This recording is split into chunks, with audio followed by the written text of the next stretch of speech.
ஆட்சி நிர்வாகமாக இருந்தாலும் சரி, பெண்களுக்கான பாதுகாப்பை உறுதி செய்யாது, பெண்களுக்கான வாய்ப்பை வழங்காது, அவர்களுக்கான அங்கீகாரத்தை முழுமையாக கொடுக்காமல் எந்த மானுட வளர்ச்சியும் இருக்க போவதில்லை என்பதை மனதில் கொண்டு பெண்களுக்கு எதிரான குற்றங்களுக்கு தண்டனைகள் கடுமையாக்கப்பட்ட சட்டங்கள் விரைவில், மிக விரைவில் அண்ணா திராவிட முன்னேற்ற கழகத்தினுடைய ஆட்சி தலைமையில் அமையும் என்பதை உறுதியோடு சொல்லி, இருக்கக்கூடிய சமூக சீர்கேடுகளை களைவதற்கு சரியான வாய்ப்பு வரக்கூடிய தேர்தல், கஞ்சா விற்பனையிலிருந்து நம் தலைமுறையை காத்துக் கொள்வதற்கான சரியான தேர்வு, முதியோர்களுக்கான ஓய்வூதியத்தை வழங்குகின்ற சரியான தேர்வு, விவசாயிகளுக்கான அடிப்படை நீர்வள ஆதாரம் தொட்டு அனைத்தையும் கொடுக்கின்ற சரியான தேர்வாக வரக்கூடிய தேர்தல் அமைந்து ஒரு மாபெரும் வெற்றியை அண்ணா திராவிட முன்னேற்ற கழகத்தினுடைய கூட்டணிக்கு வழங்கி ஒரு மிகப்பெரிய ஒரு மாற்றத்திற்கான புரட்சி விதையை இனிமேல் வரக்கூடிய காலகட்டத்தில் இன்னும் என்னவெல்லாம் நிலம் வளம் சார்ந்த விடயங்கள் நடக்கப் போவது என்பதை உறுதி செய்து கொள்ள ஒரு வாய்ப்பாக வாக்களியுங்கள், வளம் பெறுவோம். நன்றி, வணக்கம். தொடர்ந்து இது நேற்றைய தினம் நடந்தது, முந்தா நாள் நடந்தது, அதுக்கு முதல் நாள் நடந்ததுன்னு இப்படியே நம்ம ஒவ்வொரு நாளா சொல்லிட்டு இருக்கோம். குறைஞ்ச காலமா நான் பாக்குறேன், ஒரு கட்டவிழ்த்து விடுக்கப்பட்ட ஒரு ரவுடிச முறை இருக்கிற மாதிரியான காவல்துறை மேல சற்றும் ஒரு பயம் இல்லாத ஒரு சூழ்நிலையை தான் பாக்குறோம். தெருவுல பூந்து பகல் நேரத்துல நண்பர்களுக்குள்ள பிரச்சனைன்னு வெட்டி கொள்றதா சொல்றாங்க. ஒரு சாதி சண்டையா வெட்டி கொள்றாங்கன்னு சொல்றாங்க. ஒரு தெருக்குள்ள போய் ஒரு இருசக்கர வாகனத்துல போய் கண்ணில் பட்டவர்களை எல்லாம் வெட்டி கொள்றதா சொல்றாங்க. அப்ப இங்க காவல்துறை மீதான பயம் ஏன் போச்சு அப்படிங்கிற ஒரு பெரிய ஒரு நிலைமை இருந்தது. எல்லாவற்றிற்கும் என்ன காரணம்? நீங்க பெண்கள் மீதான பாலியல் கொடுமையா இருக்கட்டும், பெண்கள் மீதான சித்திரவதைகளா இருக்கட்டும், இல்ல இங்க நடக்கக்கூடிய கொலைகளா இருக்கட்டும், கொள்ளையா இருக்கட்டும், எது நடந்தாலும் அவங்கள நீங்க கூட்டு வச்சு காவல்துறை விசாரிக்கும் போது பாத்தீங்கன்னா அவங்க கஞ்சா போதையில இருந்தாங்க அப்படின்ற ஒரு பொதுவான ஒரு விஷயத்த முன்வைக்கிறாங்க. தமிழ்நாட்டுல இந்த அளவுக்கு கஞ்சா உழவ வேண்டிய அவசியம் என்ன?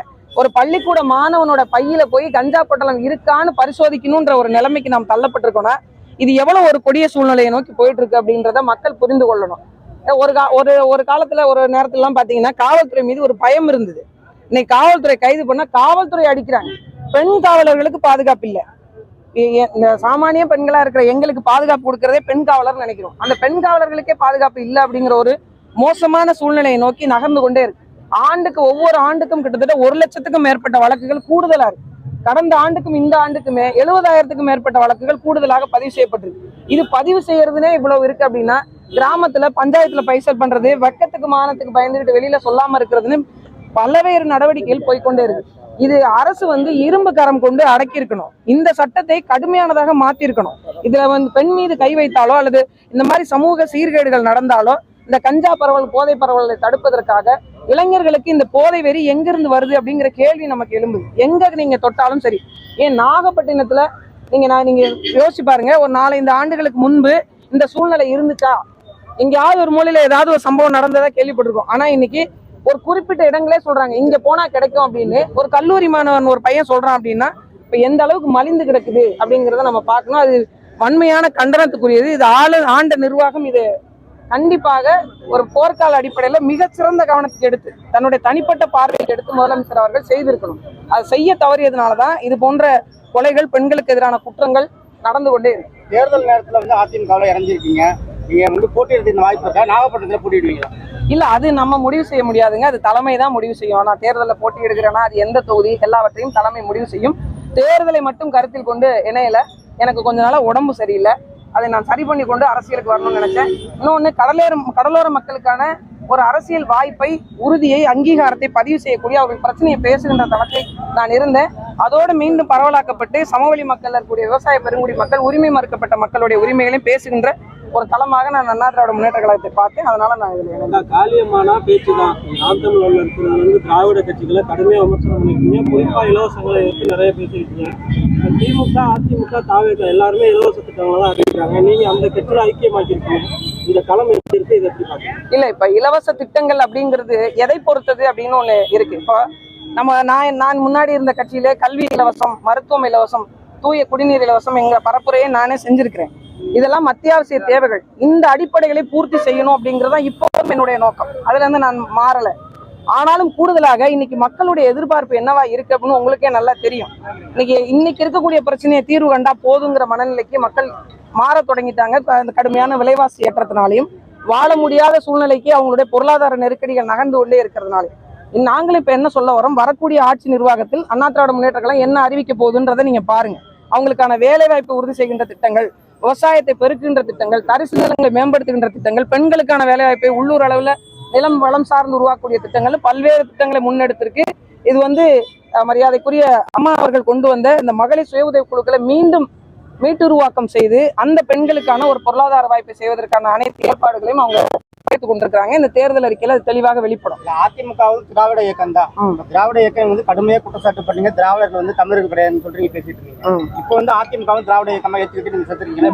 இல்ல, ஒரு விஷயத்தை நீங்க புரிஞ்சுக்கணும். நான் வந்து திராவிட முன்னேற்ற கழகத்தை தலைமை ஏற்காமல் போனதற்கான காரணமும் சரி, அண்ணா திராவிட முன்னேற்ற கழகத்தை ஏற்றுக்கொண்டதற்கான காரணமும் தமிழ்நாட்டை ஒரு தமிழன் ஆள வேண்டும் என்பதற்கான ஒரு உறுதியான நோக்கில் நாங்கள் ஏற்கனவே இருந்ததிலையும் செயல்பட்டு இருந்திருக்கோம். இந்த முறையும் ஒரு புரட்சி தமிழனாக இருக்கக்கூடிய இந்த நீரை பத்தி, இந்த மண்ணை பத்தி, இந்த மக்களை பத்தி மிகவும் தெரிந்து அறிந்திருக்கக்கூடிய ஒரு சாமானிய குடும்பத்திலேருந்து வந்து இன்னைக்கு ஜனநாயக கடமையினுடைய அடித்தளமாக இருக்கக்கூடிய ஒரு தமிழருடைய அடிப்படையில் கீழே தலைமையில் கீழே இயங்குறதுல நான் இணைந்து அதுக்கான ஒப்புதலோடு தான் அதில் இணைஞ்சிருக்கேன். இந்தியா கூட்டணி வலுவா இருக்குது, அதனால தாவேகா உள்ளிட்ட கட்சிகள் வந்து என்டிஏ கூட்டணி வலதுசாரி அமைப்புகள் உள்ளவங்க சொல்றாங்க. நீங்க எப்படி பாக்குறீங்க? இல்ல, எந்த கூட்டணி வலுவா இருக்கு? இப்போ கூட்டணி வலுவை மட்டும் வைத்து வெற்றி தோல்வியை தீர்மானம் செய்துவிட முடியாது. சரிங்களா? நீங்க ஒரு பிரதான கட்சிகள், நாட்டை ஆண்ட கட்சிகளும் கூட்டணியில இருப்பாங்க. எதுவுமே இல்லாம ஒரு சீட்டு 2 சீட்டு வாங்கக்கூடிய சின்ன சின்ன கட்சிகளும் இருப்பாங்க. இந்த கூட்டணி பலம் மட்டுமே போதும் வெற்றி தோல்விக்கு அப்படின்னா அப்ப மக்கள் நலன் சார்ந்து நீங்க எதையுமே அறிவிக்க தேவையில்லையே. ஏன் திட்டங்கள்லாம் அறிவிச்சு கொண்டு வராங்க? மக்களை வந்து இது போனா சரியா இருக்கும், மக்கள் என் பார்வைக்கு திரும்பணும்னு நினைக்க வேண்டிய அவசியம் என்ன? மக்கள் தீர்மானிக்கணும், மக்கள் முடிவெடுக்கணும். கடந்த 5 ஆண்டு காலத்தில் நான் என்னென்ன தவறுகள் இந்த ஆட்சி நிர்வாகம் செஞ்சிருக்கு, என்ன சொன்னாங்க, என்ன செய்யல. இப்போ ஒண்ணும் இல்ல, திராவிட முன்னேற்ற கழகம் சென்ற ஆட்சி இதுல வந்து வரைவறிக்கையில பழங்குடியின மக்கள் பட்டியலை சேர்ப்போன்னு மீனவ மக்களை சொல்லியிருந்தாங்க. அதற்கான 1% நடவடிக்கை கூட எடுக்கல. நானே இங்க இருந்த அதற்கான ஆய்வு குறிப்புகளை பரதவர் அப்படிங்கிற ஒரு ஆய்வு கட்டுரைகளை கொண்டு போய் தமிழக அரசுகிட்டே போய் கொடுத்துட்டும் வந்தோம். அவங்க சாட்சி கேட்டாங்க, அந்த சாட்சியும் கொடுத்துட்டு வந்தோம். அப்ப அவர்கள் சொன்ன விடயத்தை எதுவுமே செய்யல அப்படிங்கிற பார்வைதான் மக்களிடத்துல இருக்கும். அப்ப மக்கள் தீர்மானிப்பாங்க. எத்தனை கூட்டணி கட்சிகள் இருந்தாலும் அந்த கூட்டணி தலைமை சொல்றதை அந்த மக்கள் கேட்பாங்க. ஏன்னா இன்னைக்கு தமிழக அரசியல்ல நிறைய சமூகம் சார்ந்த அரசியல் தலைவர்கள் உருவாகி அவங்களுக்கான நாதமாக நாங்க நிக்கிறோன்றாங்க. ஆனா அடிப்படையில் இருக்கிற மக்கள் தான் பிரச்சனையை அனுபவிக்கிறாங்க. விலைவாசி ஏற்றதுனால பிரச்சனை அனுபவிக்கிறது நாங்க தான். எங்களுக்கு வேலை வாய்ப்பு இல்லாம கஷ்டப்படுறது யாரு? நாங்க தான். அப்ப நாங்கள் முடிவு செய்வோம் எது சரியானதா இருக்கணும். அப்படி நாங்கள் மக்களை நம்பி நிக்கிறோம், மக்கள் பக்கம் நிக்கணும்னு நினைக்கிறோம். அதனால மக்கள் யாரை தேர்வு செய்வாங்கன்னு உறுதியா நம்புறோம். அதிமுக தலைவர்கள் வந்து விஜய் கட்சி கூட்டணிக்கு வரும்னு எதிர்பார்க்கிறாங்க. ஆனா வந்து விஜய் வந்து டைரக்டா சொல்றாரு, போட்டி வந்து திமுகவுக்கும் திமுகவுக்கும் தான் விஜய்க்கும் போட்டி தான் சொல்றாரு. ஆனா அதிமுக வந்து கூட்டணிக்கு வர எதிர்பார்க்கிறாங்க. ஆனா அதிமுக ஒரு சட்டையே பண்ணலையா அவர் விஜய்? அதை பத்தி ஒன்னு என்ன இங்க சொல்ல முடியுது அப்படின்னா, இது வரைக்கும் இருந்த தேர்தல் அரசியல் களம் வந்து இப்போதைக்கு இல்லை. உங்களுக்கு நல்லா தெரியும், இந்த மாதிரியான ஒரு சூழலை இதுவரைக்கும் தமிழக அரசியல்ல எதிர்கொண்டது இல்ல. இந்த சூழலை வரக்கூடிய காலகட்டத்துல யார் யாரோட வேணுமானு சேரலாம். இத்தனை வருஷம் கூட்டணியில் இருந்த காங்கிரஸ் கட்சி என்ன பண்ணுச்சு கொஞ்ச நாளைக்கு முன்னாடி? உங்களுக்கு தெரியாது என்ன இருக்கு? நான் இவங்களோட போனாலும் போவேன், உங்களோட வந்தாலும் வருவேன் அப்படிங்கிற ஒரு வந்தது இல்லைங்களா? என்ன கருத்தியெல்லாம் சண்டை போட்டாங்களா? இல்ல எங்களுக்கான மக்களுக்கான அதிகாரத்தை உறுதி செய்வதற்கான வாய்ப்பை கொடுங்கன்னு பேசினாங்களா? இல்ல.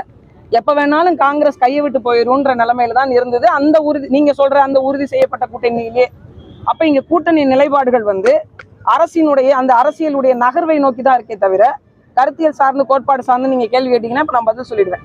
எப்போது வேணாலும் எந்த சூழ்நிலை வேணாலும் மக்கள் யாரை நேசித்து இவங்க கூட போனா வெற்றி உறுதியாகும் நம்பி யார் வேணாலும் யாரோட வேணாலும் பயணிக்கலாம். எல்லாம் கூட்டணி உறுதியான பிறகு தேர்தலை எதிர்கொண்ட சூழல் வருந்தீங்களா? அப்ப கேளுங்க, அதுக்கு நான் பதில் சொல்றேன். தாலிமா அவர்கள் வந்து மக்கள் பிரதிநிதியா பார்க்க முடியுமா? இந்த இணைவுல ஏதாவது டிமாண்ட் ஏதாவது? என்னைக்குமே நான் மக்கள் பிரதிநிதி தாங்க. நான் வந்து வெற்றி பெற்று சட்டமன்றத்துக்கு போனாலும் போகலனாலும் நிறைய பேர் நினைச்சிட்டு இருக்கிறாங்க நான் வந்து ஒரு 2019 ஒரு கட்சியில போய் போட்டியிட்டதுனால அரசியலுக்கு வந்தேன் அப்படின்னு. நான் என்னைக்கு இந்த 2004 சுனாமி வந்ததோ அன்னைய முதல் இன்னைய வரைக்கும் அரசியல் பேசிட்டு இருக்கிறேன். இந்த மக்களுக்கான களத்தில் போராடிட்டு இருக்கேன். எனக்கு ஒண்ணுதாங்க, சாமானிய மக்களும் சட்டமன்றத்துக்கு போக முடியும், சாமானிய மக்களுக்கான அரசியலை அந்த மக்களை தீர்மானித்துக் கொள்ள முடியும், பெண்கள் தங்கள் கண்ணோட்டத்தின் வாயிலாக சட்டத்தை ஏற்றிக்கொள்ள முடியும் என்கிற வாய்ப்பை உருவாக்கி வச்சுட்டு போனாலே எனக்கு போதுமானது.